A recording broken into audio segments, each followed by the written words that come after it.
Red Dead Redemption 2's online mode, Red Dead Online, is going to release sometime soon in late November, and I've covered every little detail about what we can expect in terms of features and gameplay in the last video that I made about the online mode a few days ago, and the amount of hype surrounding this mode has really been going up, and I think that it's going to have a huge opening weekend. That is, of course, if it does release on the 30th, which is the best guess I have for a release date, since they did say late November, and using Rockstar's track record of giving things to us in the final hour, we can assume that it's likely going to release on the 30th of November here. So we recently got a new screenshot of the online mode that leaked, and it doesn't show much besides a wagon pulling a bunch of prisoners in the back of it. And apparently this is a part of the opening cutscene for the online mode, so it looks like we're going to be trying to figure out a way to escape the wagon, because of course there's a PS4 trophy that indicates we'll be escaping a prison or something in the intro for the online beta. It's probably going to be a really exciting intro sequence, and it could be one that somehow involves the Sisika Penitentiary, which of course was part of a mission in the story mode that involved Arthur going into a hot air balloon. So I think that it very well could play a part in the online mode in the way that your character might be headed there or something like that. We only have this one leaked image of gameplay from the online mode, but it's really not much to go off of, and we already knew that we'd be escaping prison in some way, shape, or form,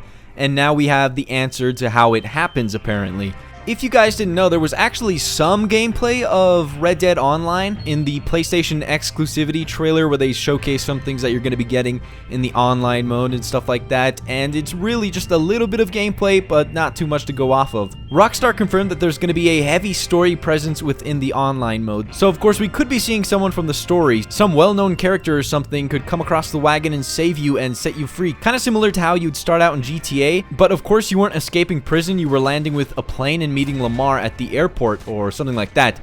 So of course we've got another intro sequence we're looking at, and that's really not much of a surprise here. But I think really what's interesting about all of this is that Rockstar have labeled the mode as a quote-unquote beta, which obviously means that as it comes out and as we play it, it's still going to be in a heavy development stage, meaning that the launch is going to be more or less a disaster for some players, in the way that there's going to be a load of glitches you can expect to see, since again it's not completed in its entirety and they're rushing to release it. So apparently the employees over at Rockstar have come out to the public saying that they're being pushed to meet these deadlines that they simply can't meet. So of course now they're slapping the old beta sticker on it just so they could push it out in time before people start losing interest in Red Dead Redemption 2. Apparently some people spent 100-hour weeks before the launch of the game just so they could finish everything and then ship it out on time.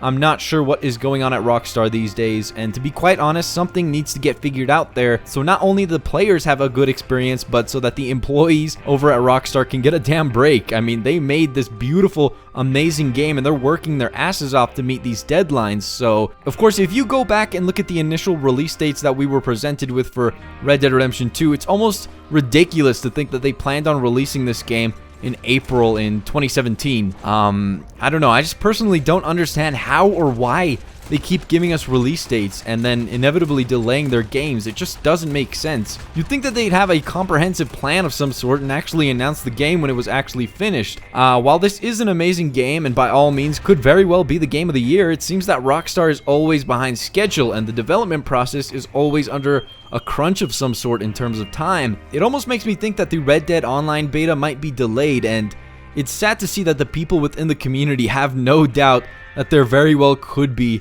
a delay or something anytime soon. So, sourcing a quote from an employee of Rockstar, he goes on to say that the public loves our products, and while everyone loves complaining about waiting for them, waiting until they are ready is something I think people would understand. Because the initial deadlines were obviously unobtainable, and now we're releasing a multiplayer labeled in beta, which shows those deadlines don't work. The only reason we complain about the delays is because you've already made a promise and you broke it. It's that simple. And all you have to do is not announce things before they're ready. It's in Rockstar's best interest to release the game mode within the release window they've given us, but I think it's definitely not something that lies within the realm of certainty when it comes to this developer. But with that all out of the way, let's delve a little deeper into what they're looking forward to doing with this game mode when it comes to DLC expansions and online events, because they have a lot to live up to when it comes to GTA Online, and I'm sure that they have tons of plans for the future that'll keep players coming back for more. The senior producer at Rockstar San Diego, Josh Needleman, was asked about the ambition Rockstar has in terms of evolving their ideas for online open worlds, and he went on to say that Red Dead Redemption's multiplayer was a real leap forward for us at the time. It was the first game that hinted at the real opportunities for open world multiplayer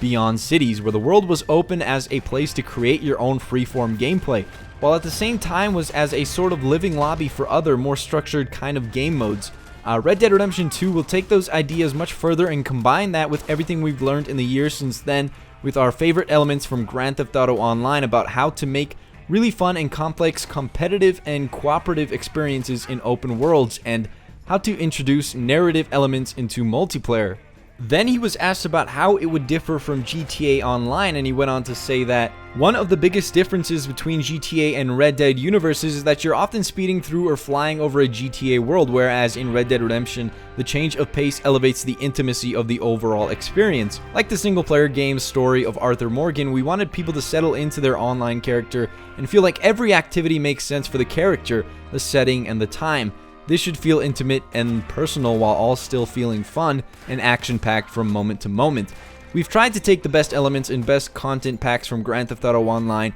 and use them for templates for what we're making here. We feel Grand Theft Auto Online really only found its feet creatively with heists. That pack, along with After Hours, the Doomsday Heist, Gun Running, and a few others, represent the best of Grand Theft Auto Online and provide the template for what we wanted to use here, not in terms of content obviously, but how they combine narrative, gameplay, modes, and other content into a cohesive thematic whole, alongside all of the elements we liked from the old Red Dead Redemption multiplayer. So it looks like they definitely have plans to input some sort of DLC that will wow us enough to keep us playing for years, but I think that it's interesting when he goes on to say that one of their best GTA Online DLCs was the Doomsday Heist, and quote-unquote represented the best of the online experience, and of course everyone knows that DLC as being one of the more crazy DLC expansion packs, because it introduced things like flying cars and jetpacks and just all sorts of crazy futuristic weaponry and vehicles that really did make it ridiculous for some players because it went completely off the rails. Of course, they already said that nothing like this will be implemented in Red Dead Online because it doesn't set the time period, but like he went on to say, they want to use those DLCs as templates for Red Dead,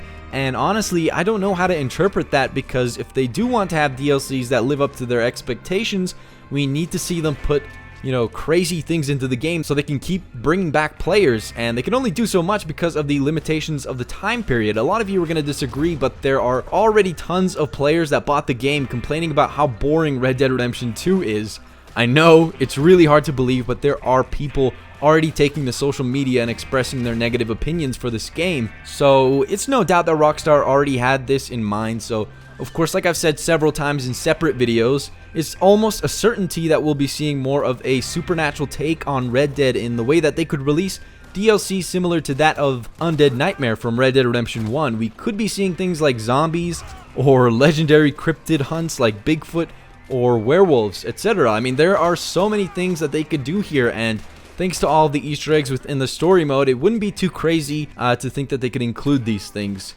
sometime in the near future, since it's, you know, there's already weird and bizarre stuff in the game. I don't know, what do you guys think about all of this? Do you think that maybe Red Dead Online is going to be delayed or something like that? And what do you think about all of the content that might be coming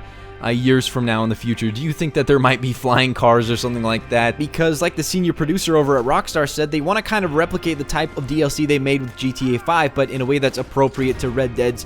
time period and whatnot. But that again doesn't rule out something like an Undead Nightmare-esque DLC coming out periodically. Actually, I feel like there's a bit more insight you can gain into these discussions from my previous videos I've made. If you're interested, you could just go to my channel and check them out, because I go a little bit deeper into the Undead Nightmare stuff and the features that the online mode will have in these couple of videos that I have on screen right now. So if you do want to go check them out, feel free to go check out the videos, but other than that, that's it. If you enjoyed this video, please leave a like and subscribe, because it only does take a second out of your day to make mine, and it really is appreciated. Let me know down in the comment section below what you think about any of the points I raised in the video, like the game getting delayed, or the crazy DLC they might implement, or even the leaked image of Red Dead Online. What do you guys think is going to happen in the intro? Do you guys think it's going to be similar to GTA 5 in the way that it could lead up to us meeting a character from the story or something? I don't know. Let me know everything you're thinking down in the comment section below, because I do read the comments every time I upload, and I enjoy reading your guys' input into what I've said and what you think. So, of course,